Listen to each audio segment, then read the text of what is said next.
So if you want to do something, if you thought about something you want to do, take it head on. Decide that you're going to start looking at it, start doing research on it, start tackling it, start becoming involved in whatever and wherever it might lead you to begin to explore the possibilities in that particular thing that you're seeking so that you can begin to learn all you can about it.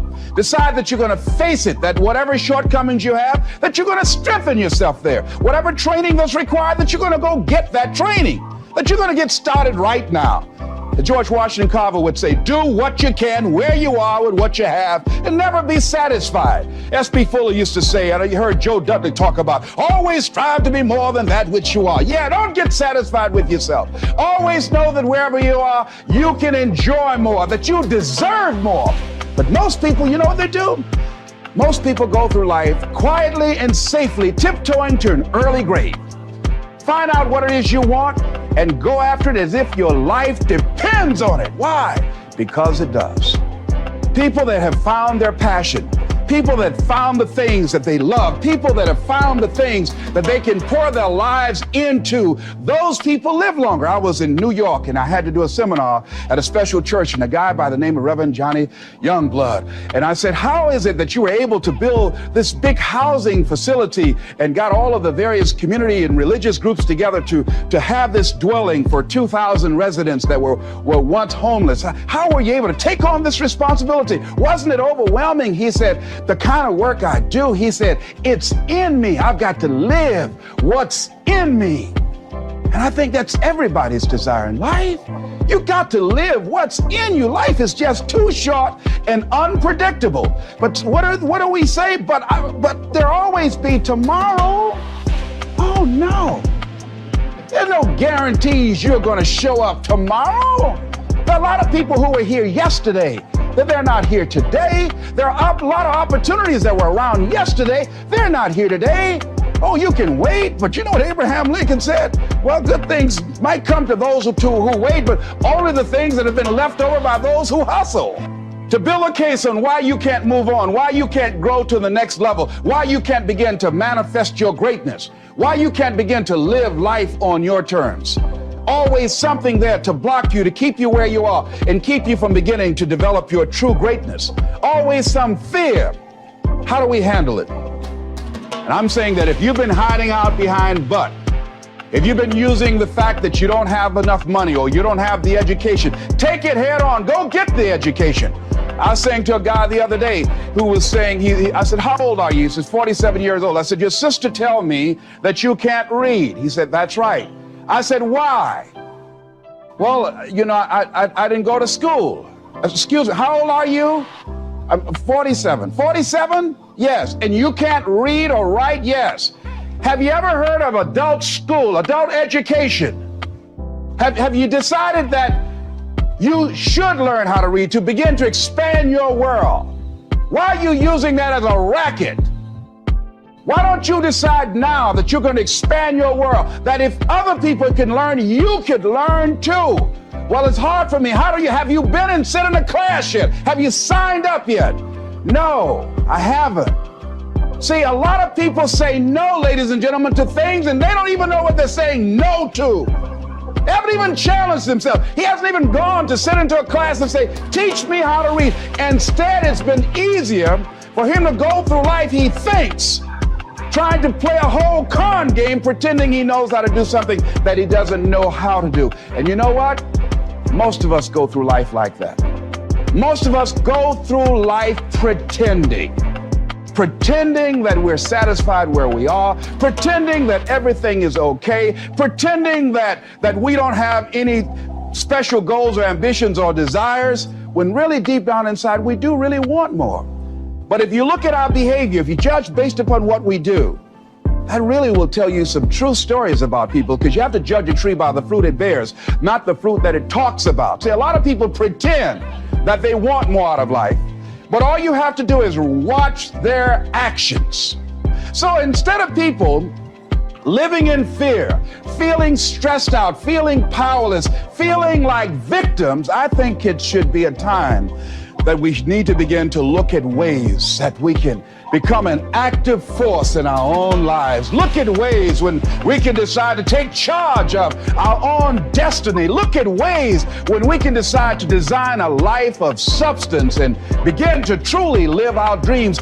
And it's time for people to decide, I'm ready to get on with my life. Decide to do it now. Decide whatever you want to do, that you are now going to become actively involved right now, exploring the possibilities for you. That you're going to look at it and do just a little bit of it right now. When I decided to become a speaker, I didn't just quit my job and just ran out and say, I'm a motivational speaker. No. What I did was I decided to start looking at other people that were involved in the speaking profession. I volunteered to work with some speakers so that I could learn. Whatever you want to do, get your feet wet. Gain some experience doing some volunteer work in the area and find out whether or not this thing you want to do will fit for you. A friend of mine told me he wanted to have a restaurant. I said, have you ever operated a restaurant before? He said, no. I said, well, really, you don't even know if you want one.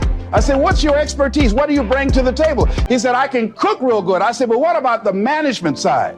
What about the business part of the restaurant? You're not going to be cooking all the time. Somebody's got to receive the money. Who's going to manage the personnel? He said, you got it right. You got a point there. So this guy got a job in a restaurant in the evening time on a part-time basis. After doing that for a while, he said, you know what? I think I just want to be a chef. He said after working there, people didn't show up to work. He said it's hard to find the help. People weren't responsible. The headaches, the guests were just giving him problems day in and day out. They weren't ever satisfied. He said, no, I just think I'll stick to cooking. See, you got to find out what fits for you. Because you might decide that after you go up in there and examine it and experience it and get some experience under your belt on it, well, you say, this is really not what I want. This does not fit for me. So decide that you're going to do that. Now, John H. Johnson said something that's very important. He said, there's no defense against an excellence that meets a pressing public need.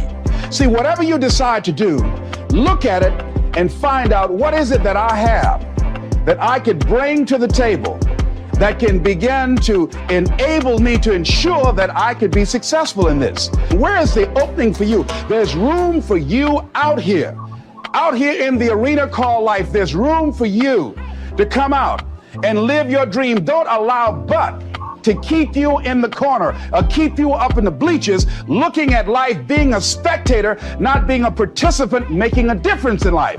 I believe that all of us came here with something. All of us showed up to give something, and that nobody's going to give that service that you have to give. No one's going to produce your product. No one's going to write your book. No one's going to open your academy. No one's going to begin to create your daycare with a special curriculum to help to cultivate the high self-esteem in our children. That's your idea. And if you don't bring your idea out here, when you die, all of us will suffer because we've been deprived of your genius because you allowed but to keep you in the bleachers and not pursuing your greatness. You take it to your grave with you. And that's what most people do. I think that's why the guy said that many people die at age 21 and don't get buried until they're 65. They're walking dead. You can tell them by the way they walk. How they look in the face when they speak to you. I was giving a speech at this high school, and a lady came after school. She said, Mr. Brown, I want to talk to you about my son. I said, what is it? She said, he's not motivated. I said, I wonder why.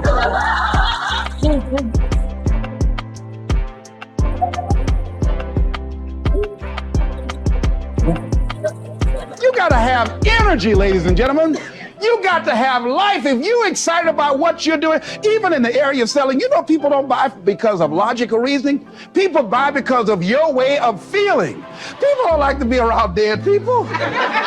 No, let the dead bury the dead. No, keep them away from you before they grab you and want to hold on to you. So the fact that whatever you do, you want to be excited about it. You want to have the kind of excitement that is so contagious that people want to be around you. Because whatever you're doing, whatever you talk to people about this particular idea that you have, they're looking at you and they want to know, do you believe it?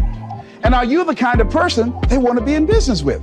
And if you're not positive, if you're not energetic, if you're not fired up about it, how can you expect anybody else to be fired up about your idea? Am I right?